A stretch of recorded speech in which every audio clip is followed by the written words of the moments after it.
Hey guys, so we're here.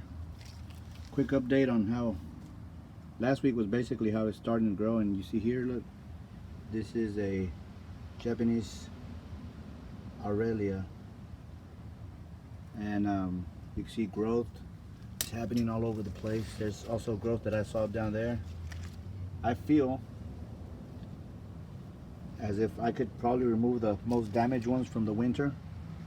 For example, this one. So I'm gonna go ahead and remove it as close as I can to the stem. You got winter burn, and you know, I think it's done its job. I would not remove them if they were obviously weren't so damaged, but you know, I left them there to see if they could help out on the growth process. But now that I see new growth coming out, I think it's time to go into the phase of recovery. So here's another one that's pretty large one that's has quite a bit of winter burn, and I feel like it's done its job.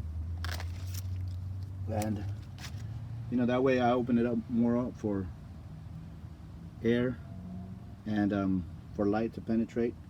And this is a shade plant, so I'm not obviously don't want that much light, but the way it currently is, it's you know, the new growth is not being exposed to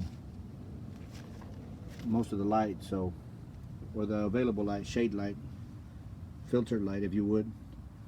So you know, I'm just gonna go ahead and give it a little quick start. So anyway, clearing it up, you know, removing all the debris from inside, so to minimize fungal disease, bacteria, mostly fungal disease. But another one, I'm gonna remove this one also. It's pretty damaged, and all the growth now that's gonna be, you know, all the energy is gonna be used for the new growth. This one, look, it's halfway gone, so we'll go ahead and cut that one off. Remember, I wouldn't be doing this for a Japanese Aurelia if it wasn't in a pretty bad shape. I just want to make sure that I you know, gave it the best opportunity for it to survive. Right here we have one that's growing right below this one. This one looks pretty damaged. You know, we're gonna get new foliage there, so I'll go ahead and cut that off.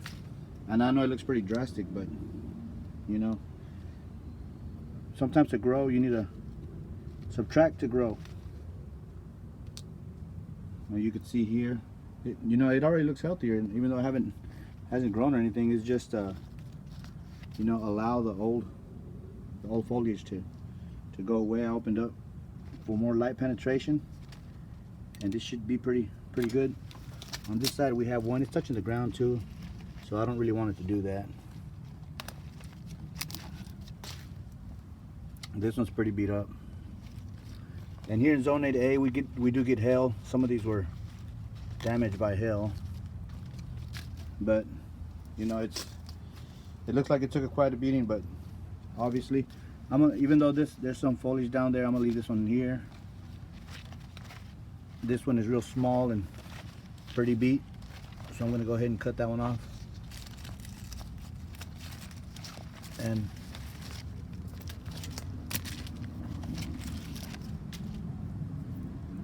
this one didn't do that good. I'll just cut that one off right there. And see, I removed all the damaged.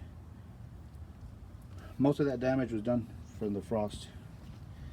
Here we have the Snow Mountain Pieris. This is a great plant. Like I told y'all before, look at the flowers on this. You know, it flowers in in late winter, early spring. It's really cold hardy. The new foliage comes out reddish. Look at that. So you know, it has foliage interest. It's super winter hardy. It has spring interest, late winter interest, and the whole time.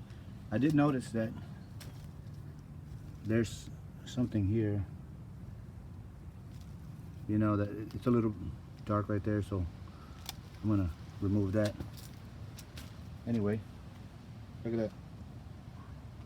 Pretty good looking plant next to the, and then like last week I showed y'all how this was doing.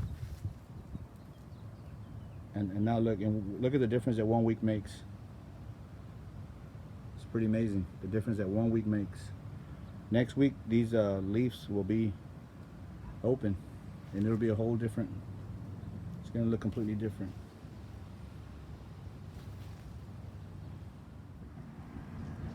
Here's the limelight. I get a lot of comments about it. It's doing great. Look at this. Every week, this is the difference that 1 week makes. Look, and you can see it's all over. This is also a good time. If you see there's no growth on a stem, you can go ahead and cut that off. For example, here,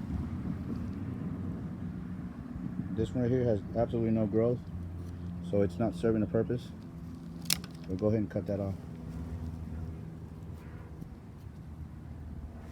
And right here we have another one that doesn't show any sign of life. So go ahead and remove that.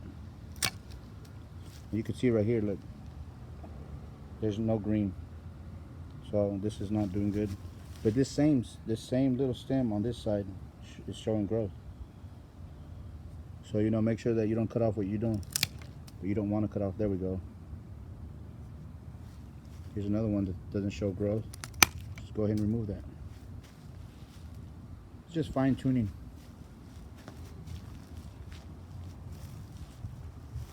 But most of them have growth.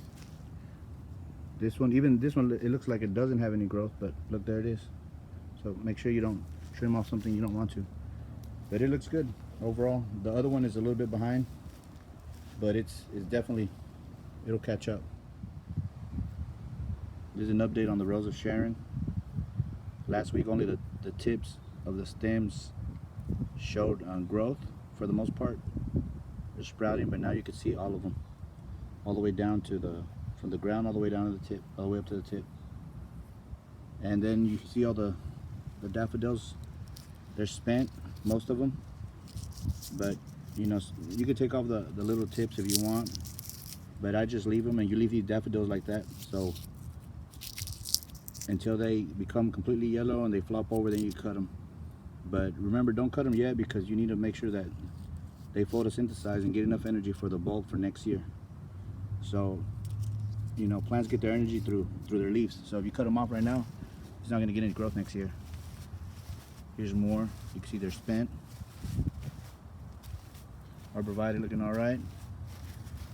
I cut this small butterfly bush, Woodleia, almost to the ground, and it's doing really good, recovering. Here's lower pedalum. I might put them there. You know, I'll leave them there for a while, and if I like it, then I'll plant it. And then look at the figs. A difference a week makes. Look at the flowers, the leaves, I mean.